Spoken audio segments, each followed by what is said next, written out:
You're listening to Civic Media. You can tune into any of our live shows on any radio station across the state with the Civic Media app. Find us in your phone's app store and listen anytime, anywhere. Good morning. Welcome to Matt Nair on Air. Jane Matt Nair, Greg Bach, and Calvin Butenoff coming to you live from our studio here at Radio Park in Racine. You can always join us. Call or text. The number is the same, 855-752-4842. You can also leave a comment if you're watching on the live stream on Facebook, YouTube, and what used to be Twitter. Coming up later on this hour after 10:30, the Acme Packing Company's Paul Noonan will be here to talk all things sports, and we will wrap up the show as we always do around 10:51 with This Shouldn't Be a Thing. Today it is the Grab the Bull by the Horn edition. You want to stick around for that. Right now, though, we are joined by Tricia Peterson is our guest. She is with We Can, and we're going to talk about the Wisconsin budget and childcare in particular. Tricia, good morning. Thanks so much for joining us. Good morning. Thank you for having me. Absolutely. So Governor Evers, early in the morning, 1:30 this morning, did sign the budget. There have been some concessions to child care, but obviously this is not everything that everyone had hoped for. Definitely not. We were definitely disappointed, that's for sure. Another Band-Aid, which we expected.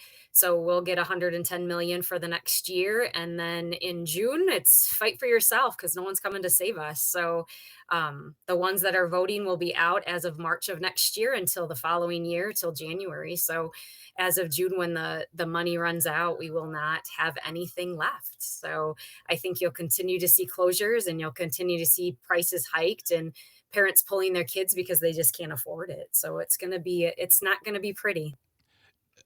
We've been kind of struggling with the budget this week just because when it was announced, Governor Evers, the Republicans, and some Democrats were like, this is it. The Democrats, it's not the best, it's not perfect, but it's better than what the Republicans were going to give us. And then a lot of Democrats came out, and We Can came out and said, we are not in favor of this. We don't like this. We found out that, as you said, you're going to get 1 year of funding. I have a bunch of questions. The first of all is, why did they agree to just 1 year of funding? Why wouldn't they fund for 2 years? And is the length of the budget. Which is the length of the budget. It just makes sense. It seems like they said, the Democrats almost said, all right, we'll give them 1 year, and then we'll check back in a little while. But also the second question is, why do Democrats then, and I'm not asking you, I guess I don't want to ask you to speak for the Democratic Party, but why do they call this a win if something like this, which is such a big concern, is not being helped in the long run? It's, as you said, being given a Band-Aid. That was a very weird question to ask, but it just doesn't, it doesn't make sense. It just doesn't make sense. I think at the end of the day, they wanted us in the budget, and to begin with, we had $0 in the budget. So I think that was the biggest piece of the compromise. We'll give you 1 year, but the money isn't even coming from the budget money. It's actually coming from the ARPA funds. It's the interest that they've earned on that. So it's not even coming from the budget. So $0 of the $110 million is actually coming from the budget. So this is money, this is interest money. And so I think this is the compromise of putting us in there and giving us to shut us up. Is that I feel the other little pieces, though, there is money from the budget that is supposed to help us, like the 4K bill. I think if we're still here, we could utilize that, but I don't think I'll be here to utilize it. And then I think the thing that we get really frustrated about is adding more children already into the classrooms is not going to help our budgets. It's actually going to run teachers out, and we won't have the centers because who comes to work as the teachers. So I feel like there's such a misunderstanding of what the actual ask should have been. And we've been saying this for years of wages are our issue. It's not deregulation. It's not adding more kids to our centers. It's not anything else but wages. How do we get monies into the teachers' pockets so they stay and they feel valued and heard? I think that at the end of the day, that's it. And I think I commend them for trying to compromise, but I also feel like they hung all this money in front of us, and now they're like, do something that's so illegal and so unethical, and then I'll give you some money. Like that, it doesn't sit well with me. Trisha Peterson is our guest. We were talking about the Wisconsin state budget, and Trisha, you own a daycare center. Yes, I own a licensed child care facility group center out in Dodge County. It's a very rural area. It's a smaller center. But the need for childcare, especially in those areas, must be massive. It is, and our wait list is it's long. And there's, you have to go 25 miles to the next town to get another childcare center. But what we struggle with is quality in this area and around the state. So I feel like this budget just pushed us even worse into that category. So a question also. So when we hear we were on the outside, of course. We, as in this show, we were not a part of these discussions. So all I know is what we were told. And one of the biggest things they told us was that State Senator Diane Hesselbein, who is the minority leader of the Senate, was invited to the table to have this discussion. Besides her, was there anybody else in that room who had a deep knowledge of what you were looking for, who could have fought for exactly what you were trying to get? Or at the very least, I'm just going to start with just 2 years of funding. I'm going to make it that easy, just 2 years of funding. Or was it a matter of the people in the room advocating for you just didn't get it right? I don't know how to feel right now. I think my mind is just so crazy, but I honestly don't know if anyone else is sitting at that table. I wish Corinne was on here too to answer those questions. I feel no, because I feel like some of those Dems would have really voiced their opinions because they're the ones that voted no for this bill. So I don't feel that. I truly believe that they feel that they compromised and won by giving us the 1 year because we weren't even in the budget. So I feel like that is their win, I think, per se. And I just sit here wondering, so when do I tell my families here's my new rates and I know you can't afford it. So what's the best? Should we close in December or in May? Like it's one of those situations. So there are so many questions I have, Trisha, and I agree. Yeah, and the thing is like we tried to like look at the point of view of the people who say this was I personally feel like had the Democrats been asked to the table sooner, like 2 or 3 weeks before, it would be a different deal. There would be a different story to tell right now, and we may be having a different conversation. Or you wouldn't need to be here right now because you'd be like, I'm going to keep running my business. But yeah, and celebrating like this is a huge this is such a historic time that they could have really, really, really done something great for us and the kids of the future. At the end of the day, it's not about me. It's about the children of the future and how we can help them and support them to have a great foundation, to get them to go to school and to have a great education. And so the education journey starts with us, and now pulling us out of those, opportunities for these families to be in the workforce. I think you're not going to see it today or tomorrow, but as the year goes on, more centers. I know like a couple weeks ago, there was like 5 centers that closed in 1 week because they just are done fighting. Yeah. And you just can't do it anymore. You just can't do it anymore. No. And it's like, we're not being heard because at the end of the day, I think it was Voss that said, we don't want the money to go directly to the centers. Yeah. But unfortunately, the teachers are the ones that need the money, right? We need to get them $13 and $14 an hour isn't going to pay the bills for them to, I have some staff that literally can't move out of their house. They graduated college, they have an associate degree in childcare, and they can't move out because they can't live off of $13 to $14 an hour to pay their bills. Like, who would allow their kids to go into this field? Yeah. The future isn't going to be there. And Trisha, I think it's important for folks to recognize that there is a lot more structure to daycare than I think most people who do not have kids realize. You are teaching them things. There's a schedule. It's not like my daycare where I would allow them to run around and throw pancakes at each other. You actually teach them things and prepare them for school. We have lesson plans, assessments, portfolios. We do conferences. We do everything a school district does and more because we're opened 12 months out of the year. Right. So when they're closed, when COVID shut down, we were the ones making those kids stay in school and still getting and maintaining their education. So we are the base foundation. 90% of children's brains are formed before the age of 5. That's us. We're the experts. And now we're pretty much, this is what I said to the group last night is like, I honestly feel that they don't think our profession even exists, and that we're even anything except the bottom of the line scum. Like, we barely made it through college. Yeah. We don't even have an education. Like, we can't support that because 16-year-olds can do this. Why can't you? Well, No, babysitters get paid more than us. I was thinking the exact same thing. Yeah. If you paid a babysitter, you would be paying them more than $13 an hour, and all they're doing are watching your children play. Yeah. We are talking about educators who are actually teaching our kids and preparing them for school, and we're saying we're going to pay you less than a babysitter. Well, and I think, and this is not on you to do, Tricia, but I feel like it's also sort of a branding issue, because when people hear childcare, they equate it to daycare, and childcare just sounds like babysitting. And that's not what this is. This should be called school. This should be called early childhood development, education, whatever you want to call it, to make people understand, oh, I'm paying for an education, not just to make sure my kid doesn't get beans all over their face and come home gross and dirty. That's at my daycare. That's Jane's daycare. It's pancakes galore. That's what it be called. It's fine. And the other thing too, and we discussed this with Corrine, is that on a base level of policy and not policy, but of politics, to go to your constituents and say, regardless of party, I fought for these childcare centers to stay open, to get them money, and to make sure they're paid well, so your children have a place to go, so you can work, and that they don't close down.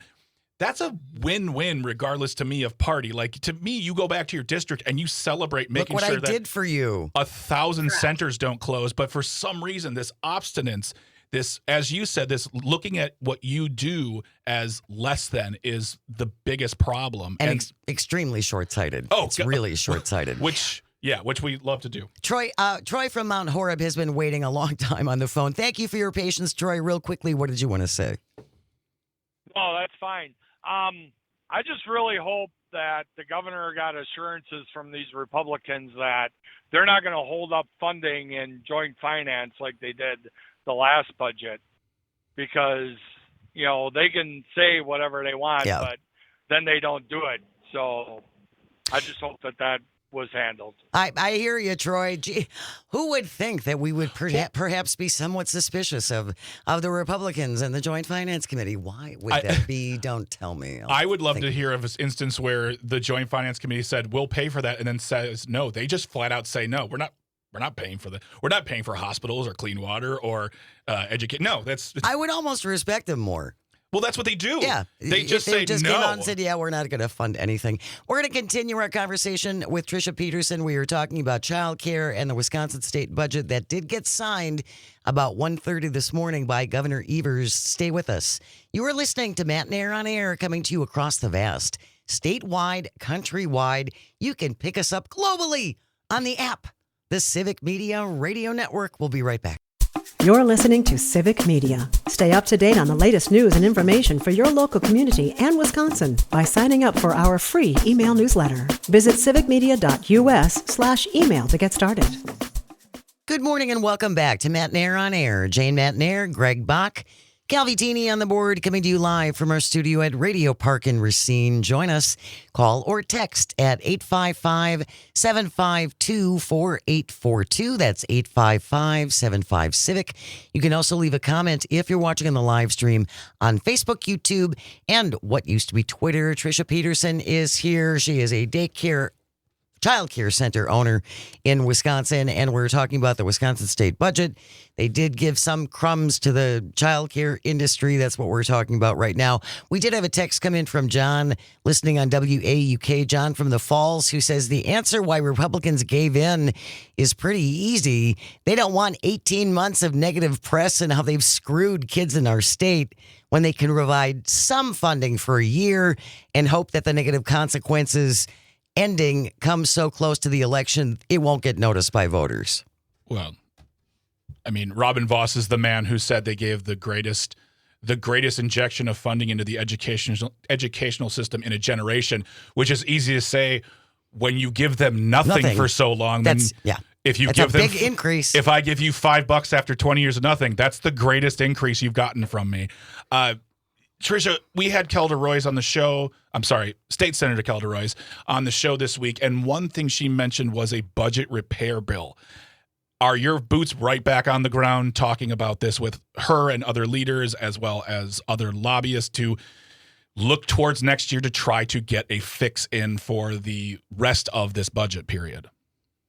Absolutely. I don't think we'll stop. As much as we say we're upset, I don't think it's going to end. I think we'll still try our hardest to continue the fight and hopefully sit down with them if they're open to it and to have discussions about it. I think most Democrats are listening to us. I'm not sure, like all of them. There were some that voted for this bill. So Right. I'm not sure all of them understand the process. And I think we go back to every time is education and educating them on what we do and why it's so important. So absolutely, we'll try our hardest. I'm curious what you hear from your parents, Tricia. I mean, they must understand what a valuable service you provide. They must be baffled why our lawmakers don't want to fund it. Oh, absolutely. The biggest thing of the hurdle is getting them to advocate for us as well, trying to get them to understand that they need to hear your voices and Yes. from, not only them and the employers, but they do. And they understand that because it's coming from their pocketbooks, I can't afford any more. And I'm currently right now the highest center in Dodge County. I charge the most. Quality is expensive, and we try to do our best with what we have, but we're working with peanuts. I mean, we're only a center licensed for 48 kiddos. So the only income we have coming in is from the parents. So it's hard. And that's So I think they're struggling. And with everything else in their lives going up, Yeah. right? Food Yeah. and housing. I can't imagine, what some of these people pay in rent and all this Yep. stuff. Childcare is literally, up there in one of their biggest components Expenses. of what they pay a month. Sure. And I think that's another thing of realization and the reality versus the perception of when people hear about childcare going up X amount of dollars. There are individuals who will say, "Well, what is that paying for? I mean, why do you need that much more?" No, they want to pay their staff a decent wage to, as you said, move out of their parents' house, but also to afford the educational aspect of what's going on. This isn't to pay for your second boat, Tricia. This is to pay for your business and making sure the kids are taken care of. She's got a Maserati. She drives around Dodgeville all the time. That's what all our child care providers are just raking in the dough. And I think that's what they honestly feel is that when they pay us, they pay it, it goes right to our pockets. But 86% of my budget is my staff. And so I can't pull anything else. Our overhead costs, food, mortgage, our insurance. Those three are one of our biggest. And that alone covers probably, I would like to say over 50%, but it's not. It's like probably 17% of my budget. So that alone, and then, employees. And so if you can't keep employees, you can't keep your doors open. And I think that's where we're going to end up having. Staff can only do so much. Their mental health is so important, and adding more children to our childcare classrooms is not the answer. Well, it's actually a safety issue. Yeah, absolutely. And that we had talked about what Robin Voss's big idea was let's pay businesses to open childcare centers. Oh yeah, they're all signing up and lining up to do that because they want to follow the insurance requirements that you have to follow and all the other safety things and all the other regulations involved with that. Oh yeah, they're all lining up to do that. That's what we said. If it's so easy, people would have done it years ago, right? But it's such a different way of looking at things. I have one of my parents is an accountant. She's like, "Let me see your budget. I can do this." And it's not that easy. Like you look at it and it's like, where else can you cut stuff from? Yeah, right. I can't, we need food on the table. We need, supplies, but at some point the paper runs out, the crayons run out, and all that stuff. I don't know. I honestly don't know. Like I am dumbfounded on what I'm going to do. So it's back to the drawing board. Well, we will keep this conversation going. Tricia Peterson, thank you so very much for your time. Hang in there.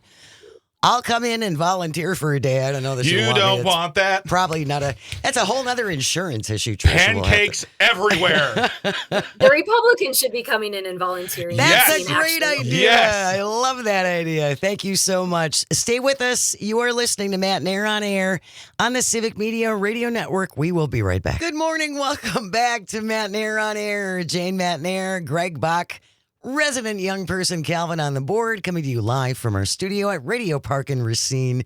You can join us, call or text. The number is the same, 855-752-4842. You can also leave a comment if you're watching on the live stream on Facebook, YouTube, and what used to be Twitter. Coming up in a little bit, about 15 minutes or so, we'll wrap up the show, as we always do with This Shouldn't Be a Thing. Today it is the Grab the Bull by the Horn edition. You want to stick around for that. Thank God there's no video component. Yeah, no kidding, not this time. And just a reminder, if you are just joining us, or you're just waking up, or you're just getting going, we do have a Wisconsin state budget. Governor Evers signed it about 1:30 in the morning. Dan Schaefer and Charlie Pittman, our civic media news director, and other folks in our news department have a great article about it on our website. So go to civicmedia.us and click on news, and that will get you kind of up to speed on what's going on in Wisconsin. I also made it part of the show notes, too. So. Excellent. You can find it there. He joins us every other Thursday, or sometimes every Thursday at this time. The Acme Packing Company's Paul Noonan is here to talk all things sports. Paul, good morning. Thanks for joining us. Hey, good morning, everybody. What's the Bucks? Let's start with What's Calvin. the Bucks? Wait, the Bucks. What's with all the drama with the Bucks? The Bucks have been in huge financial, not trouble. It's a basketball team. They're worth billions of dollars, not financial trouble, but they've been up against the cap for quite a while. They have given out a ton of max contracts to people over time. The NBA cap is like the hardest cap to figure out. So most people, including really smart people I know who do NBA cap analysis for a living, thought that they basically couldn't make any substantial deals without moving a ton of pieces around. And here we are, and the Bucks made a major deal with some very clever financial work on their part, signing Miles Turner in a sign and trade away from the Pacers. Also very important to note, the Bucks don't just get stronger here. The Pacers, who are in the NBA Finals, an injury away from not probably winning it, but being like a coin flip from winning it. Miles Turner is a Buck now. He's a center. He's only 28 years old. He's a good player. Brook Lopez has departed us for the Clippers, and Brook's awesome, but he's really up there at this point. He can't really move as much anymore. Turner's only 28. He's a very athletic power forward center. He will step in, and he's not as good a defender as Brook was in his prime, but you don't have Brook in his prime, and he's had a few down ballot Defensive Player of the Year nominations. He's a good scorer, not a great scorer, but like in terms of getting someone who's kind of close to a star on this team, this is about as good as you could have possibly hoped for. The way that they were able to pull it off is by waiving Damian Lillard.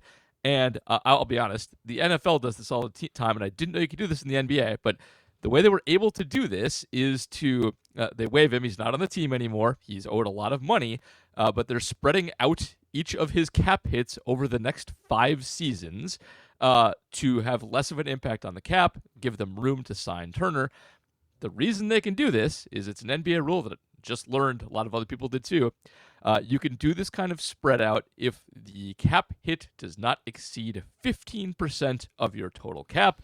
The Lillard waive hits 14.9%, and so they can do it. And that is how they have Miles Turner. And while Lillard is gone, they also managed to bring back most of the rest of the team. Bobby Portis is back. Gary Trent Jr. is back. Taurean Prince and Jericho Sims, lesser extent, also are back. Pat Connaughton's gone. But this goes from a team that looked like it was in rough shape to a team that, while maybe not like the front runners in the Eastern Conference, look like real contenders again, especially because the Pacers won't have Tyrese Halliburton or Miles Turner on their team next year. So it's clever. The Bucks are, if nothing else, good at getting the most out of their cap. This will all come due at some point, and the Bucks will be horrible at some point post Giannis. But I mean, the Bucks were always going to be horrible post Giannis, and that's just how that's going to go. This should at least keep them happy for the foreseeable future, give them some flexibility, and they should be at least somewhat exciting next year. So I think good all around. Well, I think one of the things to notice, too, is that this week, I mean, one of the biggest proponents of all of this was Giannis. Giannis was on the social medias retweeting our very own Dan Schaefer, I might say. Yeah. But he seems very excited about what's happening with this team, and I think that's most important because, right after they were knocked out of the playoffs, everyone was asking the question, and there was everyone had a rumor. Everyone had heard. Giannis is talking. Giannis is saying. Giannis is doing. And meanwhile, he's on vacation with his family. But the fact that he is happy, it means a big deal, I think, for a lot of fans too, because everyone can have that joint excitement.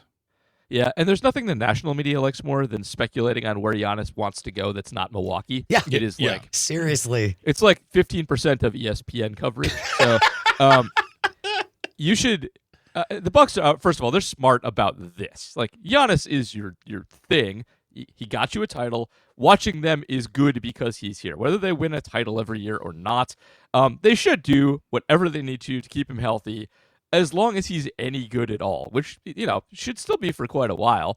I'm sure he will leave eventually, because eventually contracts will come up, the salary cap will come up and bite them, and they'll need to move on. But there's no reason for Milwaukee to move on before it's time to move on at all. A rebuild from Milwaukee will not necessarily go great. It's not that easy to do. And so this kind of clever financial shenanigans is totally a fine thing to do. Honestly, once he's gone, you want to be as bad as possible. And they don't have a first-round pick for like 5 years anyway, just because of all the trading that they've done to keep the team competitive. So tanking for the next half-decade wouldn't work anyway. So this is good. I can't believe Miles Turner's on the team. I didn't think they could pull something like that off, and I'm very glad that they did. What I kind of love, though, is the NBA must be so irked that a superstar player like Giannis is in Milwaukee. That must just annoy them to no end, which gives me great pleasure. Yeah, I think they've had a lot of annoyances lately, especially because it was in Indiana, Oklahoma City finals that they, what they want is the Knicks and Lakers or the Celtics and Lakers in the finals or the Bulls, whatever. Yeah. Every single year, teams that just can't get out of their own way. Not the Celtics are fine, but they can't get out of their way a lot of the time. And the NFL is a league of national contracts, and they don't really care where their stars play because everybody's on TV all the time, and it doesn't really matter what size your market is. And the NBA is good at marketing in some respects. Like, they're huge internationally. They're very popular. I'm not criticizing the NBA for their business practices. Is probably stupid and arrogant by me, but I do think it's weird that they don't embrace their small market stars a little bit more, because TNT, TBS, places where you watch the NBA tend to be national, and it doesn't matter where the team is from in that instance. It matters how cool their uniform looks. It matters how cool those guys are when they play. Like, that's what matters, and everybody should learn the NFL's lesson here, where the Packers are one of the most popular teams of all time. They're not in a big market. They don't even have cool uniforms. Yeah. They have very old-timey uniforms. Yeah. But if you promote people the right way, it doesn't matter. And that's one thing that the NBA, I think, kind of does fall down on. If you're just joining us, we're talking to Acme Packing Company's very own Paul Noonan, who is also our sports guru, who joins us every other Thursday or sometimes every Thursday. And we're talking about the Bucks making big moves. And Paul, I have to imagine with the scrum of information that's come out on social media, we haven't heard anything about Doc Rivers, which means it seems like his job for now is secure, but we know that the Bucks love to have more than one head coach on the payroll. I think his job is probably secure. However, the Bucks are weird with coaches, and they are very swayable. They surprise you quite a bit with coaches, and this is also another area where you always have to consider the Giannis factor. I mean, Giannis has clearly been able to dominate coaching decisions for good and ill, sometimes more for ill of late. And so Doc is it was a tough spot that he got into last year. I think Doc's like a fine, averagey NBA coach. But if the Bucks had someone that Giannis liked, or that they really liked that became available, they'd probably make that deal just because they're trying to keep things going. But Doc, for the moment, is probably safe. The other thing is, good NBA coaches don't just fall in your lap that often. And so if I had to put money on it, I'd say it's probably him next year so far. I mean, I would also say that sometimes decent coaches also get fired on the middle of the season for no reason. So that does happen. Yes. I wanted to get Calvin's thoughts on this, because you are a Bucks fan, and you had in the middle of the outpouring of love for Brooks Lopez, you were pretty adamant and blunt about your thoughts on Brook being traded away. I mean, I love Brooke. I love what he brought to the team, but it was time. Yeah. It was time to move on from Brooke. He was not adding what we needed any longer, and he's, for whatever reason, he's worth more money than he's actually worth. Like, Milwaukee would have had to pay him more than I think is reasonable to keep him. Mm-hmm.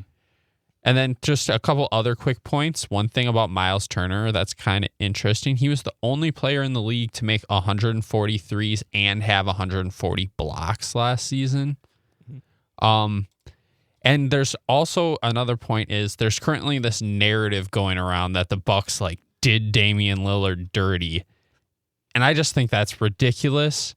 He's getting all of his money, and now he gets to do as he pleases for the next year while he is recovering and not able to play basketball. Anyway. Yeah. Calvin's 100% right on that one. They did the opposite of doing him dirty. Like, he gets all of his money. Yeah. And he can go find whatever situation he likes best. Like, honestly, if he wanted to come back, he doesn't want to this, by the way. If he wanted to come back to the Bucks, he could. He's already been paid by them.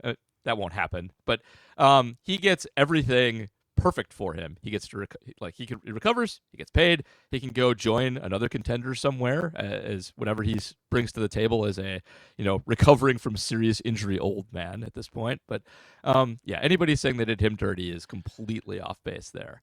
I'm just a little disappointed because the Dame Giannis era never got to happen. It really didn't. The city was so excited about that. Everyone was so excited about that, and it just sort of.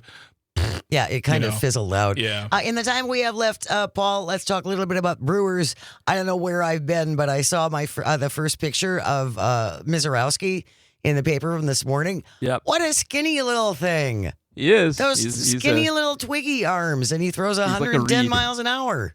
Yep. He's very skinny. He's very young. And he did get roughed up a little bit yesterday. A little bit of bad luck against the Mets in the second half of a doubleheader. Right before he gave up a grand slam. First of all, we've talked about all the good things about Miz. He does have occasional control issues, and he was having them against the Mets. The Mets also have a much better lineup than the Pirates do. Everybody's got a better lineup than the Pirates do, but the Mets have one of the better lineups. Not the Rockies. And so, they're going to test you a little bit more. If you throw in the zone too much, they're going to hit it. And he did have some trouble actually locating some of his off-speed pitches yesterday. It happens. He's a young kid. He's still pitched okay. But the pitch before, or the out before the grand slam was hit, it was ball back up the middle that he tried to field. And if he just doesn't get a piece of it, it's a force out at second base. And that would have saved the whole game, and he probably gets the win. But, bad things happen. There were 2 grand slams yesterday. The Brewers hit one in game 1. The Mets hit one in game 2. Sometimes that's just how the ball bounces. But he still pitched okay. What are you going to do? He is the Acme Packing Company sports guru, and he joins us every week or every other week. Paul Noonan, thank you so very, very much. Happy 4th of July. We will see you in a couple. Yep, happy 4th, all. Stay with us. We're going to wrap up the show with this shouldn't be a thing. Grab the bull by the horn edition. That's on the way on Civic Media. Stay with us. You're listening to Civic Media. Find the latest news, information, and archives of all your favorite shows on the Civic Media website, civicmedia.us. Welcome back to Matt and Air on Air. Jane Matt and Air, Greg Bach, and the Board Lord coming to you from our studio at Radio Park in Racine. You can always join us, call or text at 855-752-4842. You can also leave a comment if you're watching on the live stream on Facebook, YouTube, and what used to be Twitter. We just had Paul Noonan on from the Acme Packing Company to talk sports. And a little shout out to our producer, Calvin, from Carmela in Milwaukee. Calvin, I always value your Bucks perspective, and I agree with you wholeheartedly. There you go. I personally feel like there is a Calvinator hosted podcast that should be coming soon on Civic Media about sports. Sports Balls with Calvin. His face right now. All right, we can workshop that, Calvin. Yeah. It doesn't have to be Balls that. of Sports with Calvin Butenhoff. Oh, so much potential there. But yes, thank you for that, Carmela. And yes, you are into the Bucks. That's awesome. That's great. Fantastic. And that song was fantastic, too. Yeah, go it was. Bucks, go Bucks. Calvin's been on a roll this morning. Hey, tomorrow we will be off. It is the 4th of July, but we've got a specially curated show for you, and Free Ticket Friday will be happening. Even though It's just a special replay for you tomorrow. So be listening starting with Pat Greitlow from 6 to 9. Yeah. And then our show 9 to 11. Tom Hartman 11 to 2. Todd Alba 2 to 4. Maggie Dawn 4 to 6. We will have a keyword for you that you want to text in tomorrow via the Civic Media app. And then you are in the running for a 4-pack of Milwaukee Brewers Club level tickets for July the 11th against the Washington baseball team. the called one in Washington. The Nationals. Yes. I don't know why I can never remember that name. And then Monday, we are also off. We're taking a slightly extended weekend. Yeah. And so Matt Rothschild will be here Correct. covering the show for us. And I know you wanted to do this really quick. When we have these kind of vacations, when we have these kind of moments, there are people behind the scenes who are working their butts off to make sure everything happens. For our traffic department. Exactly. We salute you. Just you. like everybody else behind the scenes, you make it happen. They absolutely do. Yes. Big shout out to Yes. our traffic department here at Civic Media. They cram Yes. on weekends like this because they have to get a lot of stuff done in a short period of time. And so all props to our traffic department. I would actually say the bigger thing for them is to remind us to do it. You mean to do our jobs? To herd us like Yes. cats to say, hey, can you get that stuff for us? Could you do your job like you're supposed to? We would really appreciate that. Yeah. It's 10:55, Calvin. That means it's time for. This shouldn't be a thing. If you have a thing you think should not be, send it in to Greg and me at janesays at civicmedia.us. Here is the headline from The Guardian. Nobody with a byline on this one. I wonder why. Australian man charged with cattle theft after $100,000 load of bull semen found. Grafton Australian man faces 20 charges after police uncover embryos, a tank of semen, Oh. and the alleged deceptive sale of Wagyu cows. I'm just reading the article. Another This is Australian story? This is in The Guardian. Bull semen worth $100,000, part of a haul, allegedly stolen cattle uncovered by police in an area of Australia. A 34-year-old man now facing 20 charges, including cattle theft, getting financial advantage after stealing cows from his employer. Wait, that's a crime. Getting financial. Obtaining financial advantage after allegedly stealing more than 100 cattle from his employer. A vet contacted the 34-year-old, who's also facing animal cruelty. This is complicated. Police allege the sale led to a discount of almost $100,000. The man bought the herd through a third party who had stolen the cat. It's just a mess. He bought it on the dark web. He The dark web. There's a dark web, all right. Police say the vet then produced false documents.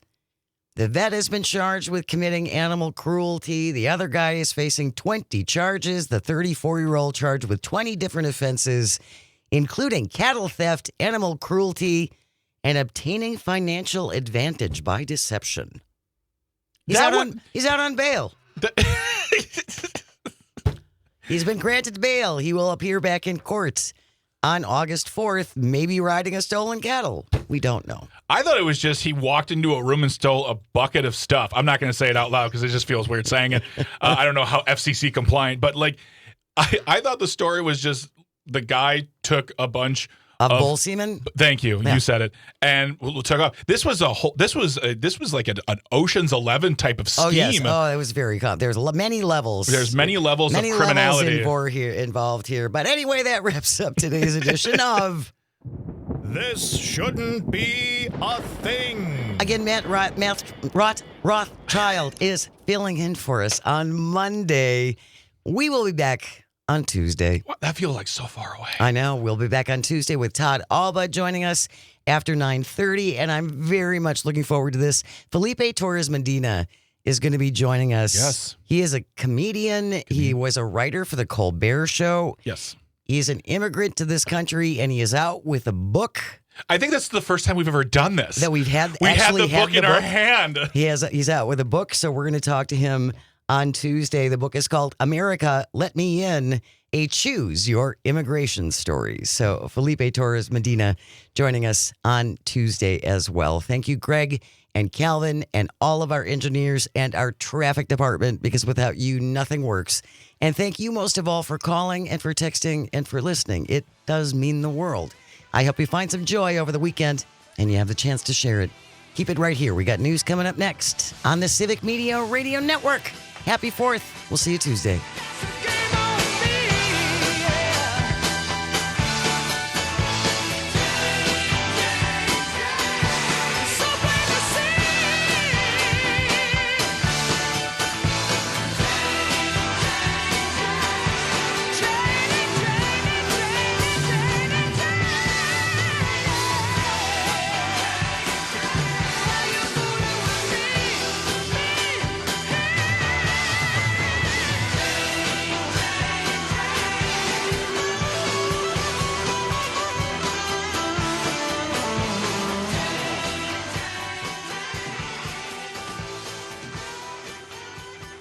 The national news cycle never stops, but it can be hard to find news about your local community. Civic Media is dedicated to providing quality local and state news coverage across Wisconsin. With the Civic Media app, you can get notifications about local stories that matter to you and your community. Find the free Civic Media app in your phone's app store and choose notifications from the menu to tell us what kind of news you want to hear about.